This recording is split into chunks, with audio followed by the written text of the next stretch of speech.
दोस्तों, जब भी किसी बड़ी कंपनी के फाइनेंशियल रिजल्ट आते हैं तो सबसे पहले हम क्या देखते हैं? प्रॉफिट कितना हुआ, बराबर।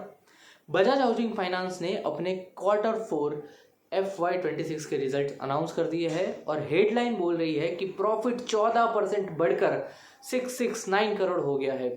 सब कुछ ग्रीन और पॉजिटिव लग रहा है, लेकिन अगर हम थोड़ा डीप डाइव करें, बैलेंस शीट के अंदर झांक कर देखें तो एक बहुत ही इंटरेस्टिंग और थोड़ा सा कंसर्निंग हिडन रेड फ्लैग दिखता है।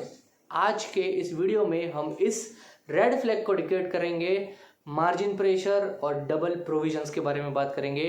ये एक फाइनेंशियल थ्रिलर की तरह है, तो ध्यान से सुनिएगा। सबसे पहले बात करते हैं मार्जिन प्रेशर की। अब ये मार्जिन क्या वाला है? सिंपल भाषा में समझे तो बजाज हाउसिंग फाइनेंस एक NBFC यानी कि नॉन बैंकिंग फाइनेंशियल कंपनी है, ठीक है। इनका मेन काम है सस्ते रेट पर पैसा मार्केट से उठाना और उस पर अपना मार्जिन जोड़कर आगे लोगों को होम लोन देना। जो इन दोनों रेट्स के बीच का डिफरेंस होता है उसको नेट इंटरेस्ट मार्जिन यानी कि NIM बोलते हैं। पिछले कुछ टाइम से इकोनॉमी में इंटरेस्ट रेट हाई है। जब मार्केट में बोरोइंग कॉस्ट बढ़ती है तो कंपनी अपना पूरा एक्स्ट्रा कॉस्ट तुरंत कस्टमर के पास नहीं कर सकती। इस वजह से उनको अपना प्रॉफिट मार्जिन थोड़ा सा स्क्वीज करना पड़ता है। बिजनेस एग्रेसिवली ग्रो कर रहा है। टोटल AUM में 1.4 लाख करोड़ क्रॉस कर गया है, बट हर एक लोन पे जो कमाई का परसेंटेज है उस पर प्रेशर आ रहा है। लेकिन सबसे बड़ा ट्विस्ट आता है प्रोविजंस में। Q4 FY26 के नंबर्स में बजाज हाउसिंग फाइनेंस का लोन प्रोविजन 26 करोड़ से बढ़कर सीधा 55 करोड़ हो गया है, यानी कि टोटल डबल हो गया है। अब से आप सोचेंगे कि ये प्रोविजन क्या होता है, तो चलिए एक छोटी सी स्टोरी से समझाता हूँ। इमेजिन करो कि आपने अपने 10 दोस्तों को 1,000 रुपये उधार दिए हैं। आपको पता है कि 10 में से शायद एक दोस्त आपका पैसा वक्त पर वापस नहीं करेगा, तो आप पहले से ही 1,000 अपने प्रॉफिट में से निकाल कर इमरजेंसी गुल्लक में रख लेते हो ताकि बाद में आपको फाइनेंशियल झटका ना लगे। इस अलग रखे हुए पैसे को बैंकिंग की भाषा में प्रोविजनिंग बोलते हैं। जब कोई टॉप टियर फाइनेंस कंपनी अपने प्रोविजंस डबल कर देती है तो इसका मतलब है कि वो आगे आने वाले टाइम के लिए एक्स्ट्रा कॉशियस हो रही है।